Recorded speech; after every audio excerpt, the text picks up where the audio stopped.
Telangana బడ్జెట్పై assembly సమావేశంలో చర్చ కొనసాగుతోంది. బీసీ రిజర్వేషన్ల బిల్లు ప్రవేశపెట్టడంతో పాటు ఎస్సీ వర్గీకరణపై చర్చ జరిగింది. అధికార ప్రతిపక్ష నేతల మధ్య డైలాగ్ వార్ సాగింది. మాజీ మంత్రి హరీష్ రావు ఉద్యోగ నోటిఫికేషన్తో పాటు ప్రజలకిచ్చిన వాగ్దానాలపై ప్రభుత్వాన్ని నిలదీశారు. నేటి నుంచి ప్రారంభమైన 10th పరీక్షల నేపథ్యంలో వచ్చే నెల 4వ తేదీ వరకు విద్యార్థుల కోసం ఆర్టీసీ ప్రత్యేక బస్సులను నడుపుతోంది. ఉదయం 7 గంటల నుంచి సాయంత్రం 4 గంటల వరకు ఈ బస్సులు అందుబాటులో ఉంటాయని, రూట్ పాస్ ఉన్న విద్యార్థులు ఏ రూట్లో అయినా హాల్ టికెట్ చూపించి ఫ్రీగా ప్రయాణించవచ్చని ఆర్టీసీ అధికారులు తెలిపారు. అధిక ఉష్ణోగ్రతల నుంచి రాష్ట్రానికి కాస్త ఉపశమనం లభించబోతోంది.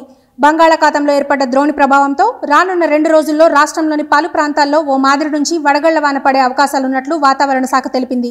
ఉరుములు, ఈదురుగాలులతో కూడిన వర్షాలు పడవచ్చని 10 జిల్లాల్లో ఆరెంజ్ అలర్ట్, మిగిలిన జిల్లాల్లో ఎల్లో అలర్ట్ జారీ చేసింది. ప్రభుత్వ ఆసుపత్రుల్లో వైద్యులు, నర్సుల కొరత లేకుండా త్వరలో నియామకాలు చేపడతామని వైద్య ఆరోగ్య శాఖ మంత్రి దామోదర్ రాజనరసింహ అన్నారు. అధికారులతో సమీక్ష నిర్వహించిన ఆయన అన్ని రకాల రోగ నిర్ధారక పరీక్షలు ప్రజలకు అందుబాటులో ఉండేలా సమగ్ర ప్రణాళిక రూపొందిస్తున్నామని తెలిపారు. 90% వైద్య సేవలు జిల్లా స్థాయిలోని అన్ని ప్రభుత్వ ఆసుపత్రుల్లో అందుబాటులో ఉండే విధంగా చర్యలు తీసుకుంటామని స్పష్టం చేశారు. సంగారెడ్డి సదాశివపేట మున్సిపల్ అధికారి పేరుతో సైబర్ నేరగాళ్లు మోసాలకు పాల్పడ్డారు. మిషన్ భగీరథ బిల్లులు, షాప్ లైసెన్స్ రెన్యువల్స్ ను తాము చెప్పిన నెంబర్లకు ఆన్లైన్ ద్వారా డబ్బులు చెల్లించవచ్చని పలువురికి ఫోన్లు చేసి ఆదేశించారు.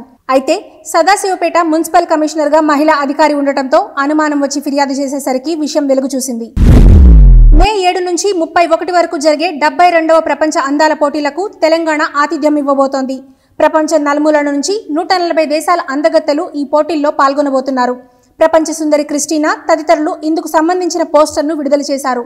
25 రోజుల పాటు 22 ఈవెంట్లతో ఈ పోటీలను అట్టహాసంగా నిర్వహించేందుకు అన్ని ఏర్పాట్లు చేస్తున్నట్లు రాష్ట్ర సాంస్కృతిక శాఖ మంత్రి జూపల్లి కృష్ణారావు తెలిపారు.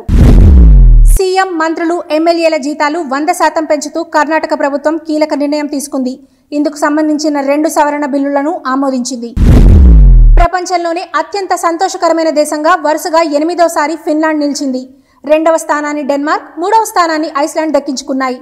అమెరికా ఈసారి 24వ స్థానానికి పడిపోగా 23వ స్థానంలో బ్రిటన్ నిలిచింది.